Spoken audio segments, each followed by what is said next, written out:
Hey, I want to thank you for joining us. We are taking a deeper dive into the text from Sunday, which was Revelation 11. And I mentioned to you that we'll do this from time to time. I don't know if we'll do it every week. We may, depending on Revelation, but we'll definitely do it this week. I want to start with a fallacy that I think a lot of us believe in, and I do as well. It's called the sunk cost fallacy. According to the dictionary, it basically means this. It's a concept, normally in business, where we follow something longer than we should because of the invested time we have, or the invested money, or the invested energy into this particular thing. And we stick with this thing longer than we should, even though we know we're going to lose money or lose time or lose energy. For example, like if you've ever read a book, and you get halfway into the book and the book is not very good, but you paid for the book, right? So you're like, you know what? I might as well continue reading the book. Or you watch a movie and about a third in, you're like, man, this is not a good movie. But you continue to watch the movie as well. We get this in life, but one of the reasons I share this is I think that's what's happening in Revelation. I think many of us have so much time and effort and energy. Maybe not even us. Maybe we grew up in a church where a pastor taught us this, or we have a seminary degree where our professors taught us a particular perspective or a particular eschatological view. And so I get it. It's really hard for us to abort that or to give that up or even reconsider that maybe what we've always believed may not be accurate. And I say that to say, I just want you to come to the text like I've tried to, really without a lot of suppositions or presuppositions that I had, and really let's take it at face value and try to put ourselves into the mind and ear of the audience of the first century. Remember, the book has to make sense and apply to them back then before we can even attempt to apply and address it to our present lives today. So Revelation chapter 11 is where we'll be. I'll just read the first two verses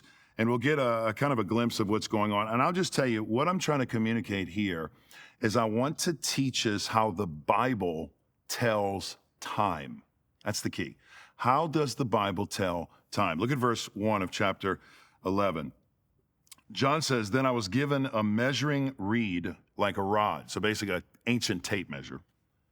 And I heard these words, go out and measure the temple of God, that's key, and the altar, and count those who worship there.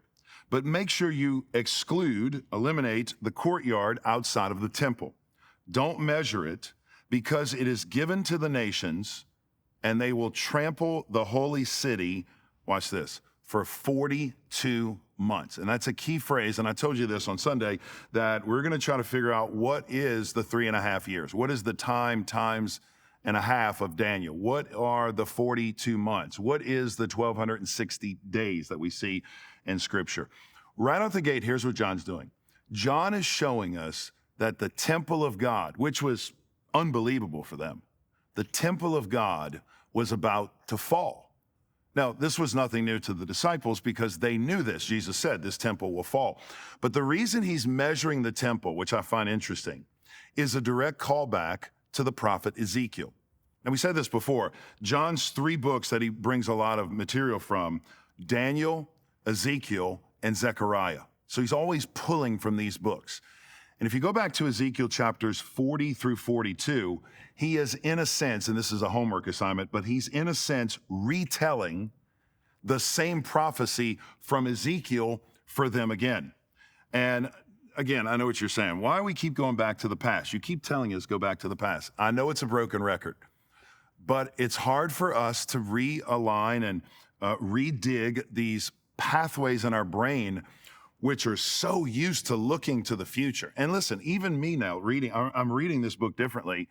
And every now and then I'll see a news article, I'll see a story online, or I'll read a Twitter post and I'll think, is that the end? Is the end, is that Israel? Is that a time watch to the end? And so even I'm programmed to believe that, but that's not how they read the book. They wouldn't receive a message from God where God said, I know you're suffering, I know you're getting kicked in the teeth, I know you're struggling, but this has nothing to do with you. It's 2000. In fact, it's not even anything to do with us. It's for some distant future. I don't think that is what's happening. So that's the reason we go back.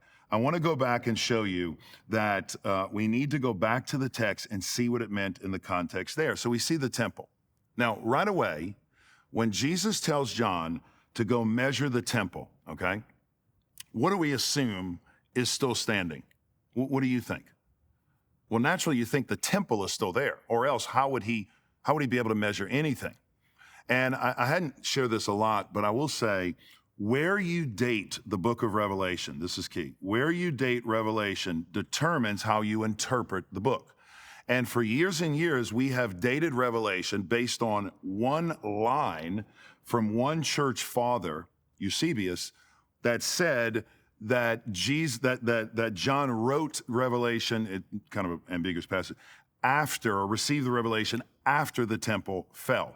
Now, the challenge with that interpretation and really relying just on him is that the same church father says in the same book on heresies later in the book that Jesus' ministry lasted for 15 years, meaning he died at the age of 50. Same guy. And so nobody would believe, no scholar, there's not one scholar believes Jesus' ministry was that long, nor did he die at 50. So what I'm saying is, don't let us put a lot of weight in one man, as great and respected as he was, one man's opinion. Let's go what the text says. The text is telling us that a temple is still standing, that a holy city is still intact. Later on, we're going to say, you remember this. This was the city that Jesus was crucified. Well, they all knew what he was talking about. He was talking about the temple. And basically what he's saying is, go out and measure the temple. And it gives us the idea, I believe, that the temple was still standing, but it wasn't going to stand forever. And remember, Jesus said this. What does he say? Jesus says, I'm going to destroy this temple, and on the third day, or in 3 days, I'm going to raise it up. Now, right away, some people will say, no, this has nothing to do with that. This actually has to do with a future temple. In fact, this has to do with a temple being built in the millennium reign at the end of time, where we're going to go back. Now, here's the common belief, and some of you believe this. The common belief, and I used to believe this, is that when Jesus comes back, he's going to, quote, set up his millennial kingdom for 1,000 literal years. And during that time, the third temple will be built. So first temple was Solomon, second temple was Zerubbabel and Nehemiah, third, and then Herod expansion, destroying the temple. There's going to be a third temple built. And if you go to Israel, there are Jews that believe that. And you may say, well, they're making the furniture now. They're putting together the sacrificial system to set back up again. And the problem with that is not what Jesus said would happen. In fact, Jesus said, no, I'm going to destroy this temple. It's done once and for all. And then Hebrews chapter 8, verse 13 says, this whole sacrificial system that we know and understand is going to be removed once and for all. In fact, here's what Hebrews says about this old covenant. Hebrews chapter 8, verse 13. This new covenant is coming, and he has declared that the first covenant is obsolete. Watch this. And what is obsolete is growing old until it passes away. And so what happened is, think of it this way. When Jesus rose from the dead and ascended, that's when the kingdom was inaugurated supernaturally, spiritually, his death, burial, and resurrection. But the kingdom is not realized fully on earth until the temple of God is decimated AD 70, 40 years later. Now, here's the problem. And somebody's like, I don't know if I agree with that. Here's my biggest problem with a temple being rebuilt. If you believe, and I believe this, that a temple will be rebuilt in the millennium, whereby people who believe this or support this will say, it's a working temple. It's a temple with a sacrificial system. It's a temple where Jesus himself will sit in the temple and receive offerings. It's a temple, according to Zechariah, where people from every nation will send representatives to this temple to make, quote, offerings, animal sacrifice offerings to the Lord. And if they do that, they'll be blessed. And if they don't do that, they will be cursed. Okay, that's the popular opinion of the day. Here's the problem with that. And think about it just practically. Think about it scripturally. If another temple is to be built forever in the future, anytime in the future, And there's another temple that will receive sacrifices to God. Now, some people say, well, it's just memorials. No, it doesn't matter. It's a sacrifice. Then what you are saying, in a sense, without saying, is that the first sacrifice of Jesus once and for all on the cross of Calvary 2,000 years ago was in some way insufficient. It didn't accomplish, it got us almost there, but not all the way there. See, that's what you're saying without saying. And I know it seems innocent. Well, no, that's what the Bible's saying. This temple's going to be built, and go measure the temple. I think the book was written prior to the destruction of the temple. And I think what he's telling John is, go actually look at the temple and notice this thing is about to be decimated. Friends, to say that there's another temple coming is to say that Jesus' sacrifice was not sufficient. But also think of it politically. If you go to Israel right now, on top of Mount Moriah, where the temple was, is the mosque of Islam. And so you have this mosque that was built, and you have this meeting area across from it. In order to build a temple, you have to destroy the mosque, which initiates World War III, which is the decimation of all Jews and Muslims, as this clash of the wars will happen. And in my opinion, I don't think any of that is going to happen. I know what you think. What about the red heifers? There are 5 red heifers right now in Texas right now. Or what about the royal garments? Or what about the menorah, they're building? Listen, they've been trying to rebuild the temple for 2,000 years. And my suggestion is, it's not going to happen. I just don't think it's going to happen. Now, I mentioned earlier, we're talking about timekeeping, so I want to get into that. And the question we have to ask is, how does the Bible tell time? Specifically, how does Daniel tell time? And to understand that, we have to go back to the book of Daniel. So if you're following along, we're going to be introduced to this time period of 3.5 years. Daniel, to frame it, was a prophet in the Babylonian captivity. Daniel was writing a book very similar to Revelation. It's apocalyptic literature, in a sense. Daniel, just like Revelation, talks about a beast attacking the people of God, very similar to Revelation. And here's what he says, Daniel chapter 7, verse 25. He says, he will speak words against the Most High and oppress the beast and oppress the holy ones of the Most High. He will intend to change, watch this, religious festivals and laws, and the holy ones will be handed over to him for a time, times, and a half a time. That's where we get the time, times, and a half a time, or 3.5 years, okay? How long will the attacks against Israel last? Well, in Daniel chapter 8, verse 13, he's going to tell us. Watch this. Then I heard the Holy One speaking, and another Holy One said to the speaker, how long will the events of this vision last? The regular sacrifice, the rebellion that makes desolate, and the giving over of the sanctuary of God, where the armies will trample it. And he said to me, here's the time, here's how they tell time. It will happen over 2,300 evenings and mornings. After that time, the sanctuary will be restored. So 2,300 evenings and mornings is basically 1,150 days, or roughly 3.5 years. So what he says is, here's what you need to know. You need to look for a period of history in the future where this beast-like figure is going to come into Israel, attack them for about 3 to 3.5 years, and then after that, I'm going to restore the temple. So very easy to figure out if this has already happened. We just have to go to history. So in the future, from that time, right before Jesus comes to earth to be born, in 167 BC, and this is a very important series of events in the life of history, Josephus, you can go check it. Josephus, the first century Jewish historian who was Jewish, got captured by the Romans, and in exchange to live his life longer, he basically turns on his people and becomes a historian for the Romans.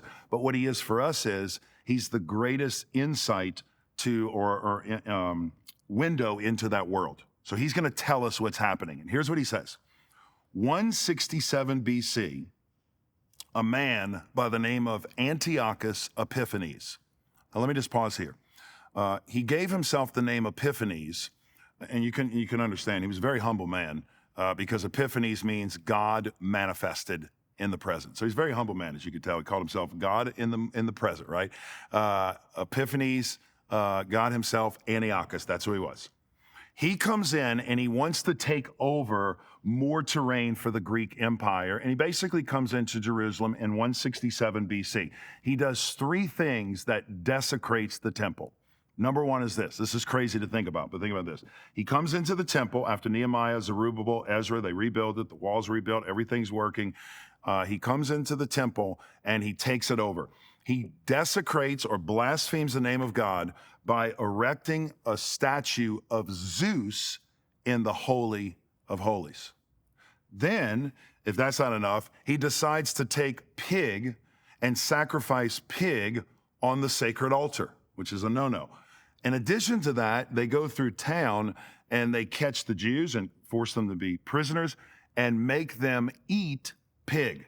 So you have the trinity of desecration here. So all this is going on in the middle of this nation, and a family, you've heard of this family, by the name of the Maccabeans, led by their father, Mattathias Maccabean, and their son, you've heard of him, Judas Maccabean. They decide enough is enough. There's no way we're letting this man and his army defame our God. And so in a miraculous series of events, they pull out little Machaira swords, they cut the soldiers, and by God's grace and with God's help, they take back the temple. They push out the Romans and they take out the Greek influence. They take back the temple. You ready for this? In the year 164 BC, which is exactly, exactly 3.5 years. So just like Daniel said, there's going to be a beast to come in. He's going to desecrate the temple. They're going to stop the festivals. They're going to subvert the laws of God. You're going to be handed over for times and a half, so 3.5 years. And it's exactly what happened according to Daniel. Now, why is that important? Because John, the Revelator, is going to borrow the same timetable from Daniel. He's going to tell time literally the same way. Now, before I get into this, let me just remind you. Numbers and Revelation, always, first should be taken symbolic. Secondly, they should be taken literal, if literal at all. And you're going to see, this is one case where the numbers do both, but it's not always the case. And the challenge for us is we don't know the numbers well. If we had a glossary in our back pocket that the number 7 means completeness, the number 6 means incompletion, the number 5 is the 5 books of Moses, or the way, or direction. The number 1 means one true God, worship. So if we had a glossary of terms at our fingertips, man, it'd be so much easier. That's what makes Revelation so difficult, is that we don't know what the theological principles are rooted in the numbers. And so here's what I'm saying, and I know this will catch you off guard. John is not giving us a chronological timetable for charting the end times. I don't believe that's what Revelation is doing. He's not giving us a map for pinpointing future events in history. He's using the numbers, get this, beyond their numeric value, in a sense. He's giving us an idea that these numbers are symbolic of something else. Think of it like this. They're code words, in a sense, for something else. And again, I resonate with some of you. I know this is hard to hear, because this is the first time you're hearing any of this at all. But we do this a lot. And I said, I leaked my illustration on Sunday, but I'll say it again. And the reason I know this is because I was raised in New Orleans, Louisiana, which, if you know anything about New Orleans, it's a town under sea level. So basically the French Quarter, if you look at it on a topological map, it's actually underground. So it's in a bowl, which is why there are so many levees around the city to protect the water from coming in.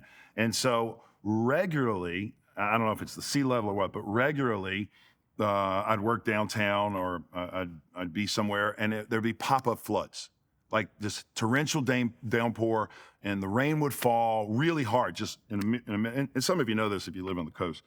It would happen all the time. I remember one time I was working as a stockbroker back then in the city, and I had a Ford Mustang, which was low to the ground anyway. And I remember, like, the office was like, hey, we need to leave early because the rain's coming down and we need to get home. And my drive home was like 30 minutes, but I had to go through the city. And I remember leaving. I was on Canal Street, one of the main roads down there, and I was trying to turn right from Canal to get on the interstate. And between me and the interstate was this huge little dip. And I couldn't really gauge how high the water was. But again, I would drive through anything because you didn't have a choice. What am I going to do? Stand on the side of the road, right? So I can go for it. So I did the only thinkable thing to do. I just got back on my Mustang and I just went as fast as I could. And when I hit this water, I'm not making this up, the car dipped and the water came up to my windshield on both sides. I just went through the water and thank God I got on the interstate and I putted along and made it up. And the reason I tell you that is those downpours would just happen in a moment's notice. Now, one of the phrases people would use, and we use this today, is it's raining cats and dogs. Right? We use this phrase a lot. Now, we know what this phrase means, but let's for a moment just imagine. Let's take this phrase back 2,000 years. Let's say we don't know this phrase. And back then we read in Revelation, John says, and I looked up and saw from the temple that the glory of God was falling like cats and dogs on the people. An American Western scholar today, a theologian today, interpreting those images and symbolism wrong, here's what we would do. We would look at that phrase, not knowing the glossary definition, and we would wonder, okay, what kind of cats were falling? Were they calico cats? Were they hairless cats? You know, Sphinx cat. That's the kind of question we'd be asking. Was it a Burmese cat, maybe a Bambino cat, right? That's the kind of question. Or we'd say, what kind of dog was it? Were the dogs Dachshunds? Could have been Dachshunds, you know, they look like they were. Or definitely Golden Doodles, because you know they don't listen, so they're definitely fun. So that's the kind of interpretation we would have. What kind of color were the dogs? What kind of color? No, that's not what the phrase means. You and I know that the phrase means one thing. What does it mean? If it's raining cats and dogs, it means it's raining very hard. You see where the confusion can come in. I'm going to suggest to you that 3.5, 1,260, and 42 months all mean the same thing. They all have the same kind of meaning, and the people reading this would have known that. Now, before I tell you what I think it means, let's go back and do a quick study on where we find these numbers in the Old Testament. The first place, I'm going to let you figure it out, the first place we find this phrase, 3.5 years, or 3.5 year time period, is where? Do you remember? The time period was 3.5 years was Elijah. When Elijah prayed for God to stop the rain, and it stopped. So there was a period of time of trial and testing, 3.5 years, where the rain stopped. 1 Kings 17. A second time we find the number 3.5, 3, is when Jonah goes into the belly of a whale. So we have this 3-day or 3+ day time of testing where Jonah's tested. Where do we find the number 3 again? Well, Jesus uses it. Jesus says, I'm going to die, and on the 3rd day in the tomb, I'm going to rise. So it's a season, a time of testing. So that's 3.5. Let's take the number 40 or 42, roughly. And remember, the Jews have no problem saying about, you know, when Acts chapter 2, how many got saved? About 3,000 were baptized. They have no problem giving approximate because they're teaching us something. So the number 40 is interesting. 40 in the Bible is always the number for testing. Interesting. 40. Where do we first see the number 40 in the Bible? We see it in the flood with Noah. Guess how long it rained for a time of testing? 40 days and what? 40 nights. Moses spent 3 sessions of 40 years to divide his life. I don't know if you know this. Moses' life is divided into 3, which is number of summation, but 3 40-year periods. He was 40 years in the palace. He killed a man, went 40 years on the backside of a desert, which is interesting because that's a whole picture of testing in the desert, before God could trust him enough to use him for 40 years, leading the children of Israel through the wilderness. Moses' life is 40. Although Moses did fast for 40 days and 40 nights. Oh, by the way, Moses wandered for how many years in the desert? 40 years, because it's a time of testing. And he sends the spies to spy out the land. And you'll never believe, guess how many days they're gone? 40. When the Israelites went into Babylon for captivity, guess how many days, guess how many years they were in captivity? Take a wild guess. 40. Moses fasted for 40 days and 40 nights. Elijah fasted 40 days and 40 nights. Go figure this. Jesus fasted 40 days and 40 nights, which is interesting because in Revelation 11, you have all 3 of them. You have Jesus, Moses, and Elijah together. So the number 40, 42 is linked to 3.5 years, and it's linked to the same 3 people. You see the link here, Moses, Elijah, and Jesus or the church. Now, what we're doing here is we're starting to dial in our goggles to start to see what God's showing us in the text. And what I'm showing you is this section, 3.5, 42 months, 1,260 days means something. Here's what it means to the ancient ear. It means that this is a limited time frame of tribulation that will only last for a season, and then it ends. That's what 3.5 means. That's what 42 months means. It means that suffering is going to come, and it'll be intense. It'll be an immense trial. You'll wander for 40 years. You'll scope out the land for 40 days, and you'll come back. It'll be discouraging. But you need to know this time period will end, and when it ends, it's over. It won't last forever. Now, why is that important? Because the people hearing that revelation were wondering, are we ever going to get ahead? Are we seeing victory? Is our effort useless? But that's not completely what's happening here. Because I know what you're thinking. Man, I don't know if I'm really sold on this 3.5 years being the fulfillment of this. I think it's really literal. I wanna take this number to mean 3.5 literal years, because you were taught like me, this 3.5 years is like the most intense part of the 7-year tribulation. Okay, I'll go there with you. I said earlier that this number not only was symbolic, but it was also literal. And this one takes the cake, okay? When God tells John to go measure the courtyard, notice what he says. He says, measure the temple, but exclude the courtyard around the temple. Don't measure it, because it will be given to the nations. And the nations, meaning the Gentiles, the army against them, will trample the holy city for how long? 42 months, a real time period, an actual number here that you're probably saying, well, show me this as being literal. Well, in this case, it is. Again, we go to Josephus, and this one really got me. The holy city in question here was Jerusalem. There's no question about it. We're talking about the holy city of Jerusalem. And according to Josephus, you can look it up. Josephus said that Vespasian, the Roman leader, now let me give you the hierarchy. Vespasian is the Roman general. He's the leader. And under him is his son named Titus. So you have Vespasian and you have Titus. They decide to come and attack Israel. We know the time period from history. They come and attack Jerusalem, Israel, between 1 of 2 months, March of 67 AD or April of 67 AD. When Vespasian is gone, Titus then takes over. He has enough of surrounding the city, starving the city. They do that for years. And then finally, they're going to destroy the city. They're going to destroy the city and attack it. And according to history, you ready for this?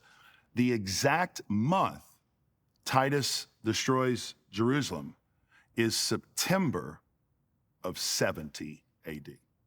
Now, doesn't take a math genius to do the math. How many months or how many years is it from March or April 67 to September 70? 3.5 years on the dot. And that, for me, friends, is one of the most convincing arguments for why this book is dated before the temple falling rather than after the temple falling. A couple other things I'll tell you before we close. The two witnesses I mentioned this Sunday were, could have been the Jews or the Gentiles. It could have been, somebody said it could have been Jacob and Esau, the two, pictures of God's people and those again. Here's what I think it is. It could be. I think it's a picture of the law and the prophets.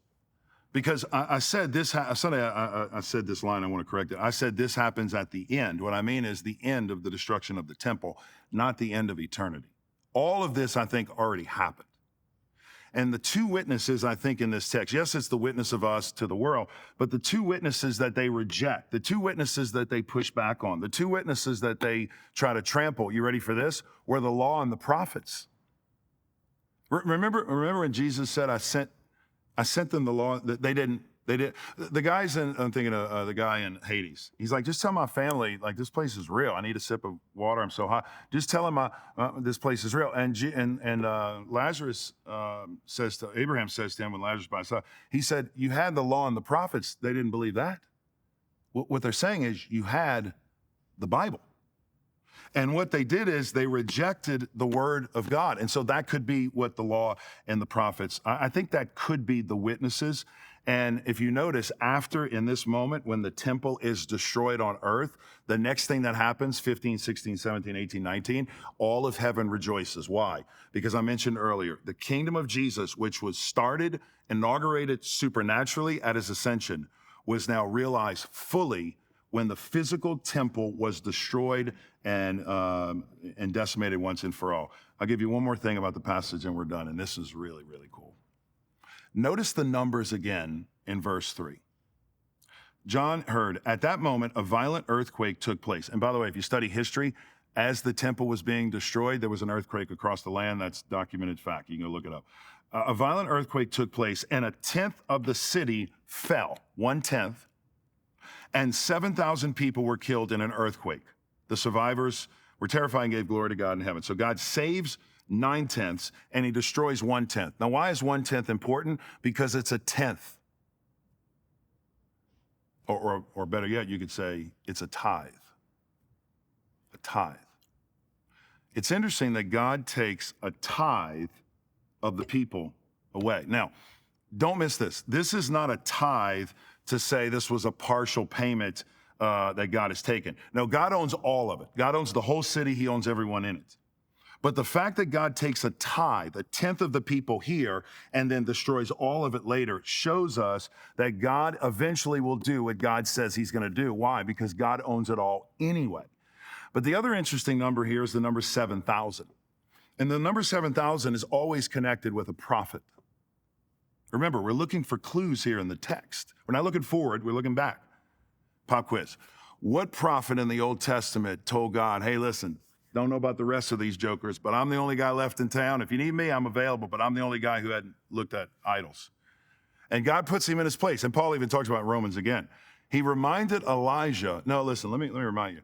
I've got 7,000 guys on tap right now who haven't bowed the knee to Baal and worshiped idols. You're not the only one. Now, I've always thought, well, that's 7,000 literal guys. A guy can just call out. If he needs 6,888, he's got that. Or 7,000, he's got that. I don't think that's what it means. I don't think God is saying, just like 7,000 is not literal people. I think what he's saying is 7 is the number of completeness. 1,000 is the number of multitudes. What God is saying is, I've got a complete number of guys on tap I can call at any moment.